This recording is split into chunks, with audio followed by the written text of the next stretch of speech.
அந்த அழுக்க சுத்தப்படுத்த வேண்டும் என்று சொன்னால் ஏழைகளுக்கு இவ்வளவு சதவீதத்தில் நீங்கள் என்ன செய்யும்? ஜக்காத் கொடுக்க வேண்டும். ஜக்காத் என்ற வார்த்தைக்கு அர்த்தமே பரிசுத்தமாக்குதல். ஜக்காத்தை யார் முறையாக நிறைவேற்றி விட்டாலும் அவருடைய பொருள் சுத்தமாகி விடுகிறது. இல்லை என்றால் அது அழுக்காகத்தான் இருந்து கொண்டிருக்கும். ஜக்காத்து மாத்திரம் நம்முடைய சமுதாயத்தில் சரியாக நிறைவேற்றப்பட்டு விட்டால் இந்த சமுதாயத்தில் ஏழைகளை நாம் பார்க்க முடியாது.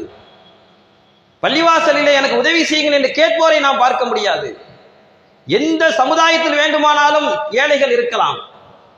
ஆனால் முஸ்லிம் சமுதாயத்தில் ஏழைகள் இருப்பதற்கு வாய்ப்பில்லாத அளவுக்கு ஷரியத் நமக்கு சொல்லித் தருகிறது. பழம்பொரி ஜான் சொல்லுவார்கள், எல்லா மதமும் தர்மத்தை சொல்லி இருக்கிறது, இஸ்லாம் மாத்திரம்தான் தர்மத்தை கடமையாக்கி இருக்கிறது. உண்மைதான், ஜக்காத் என்பது கட்டாய கடமை, கொடுக்கணும்.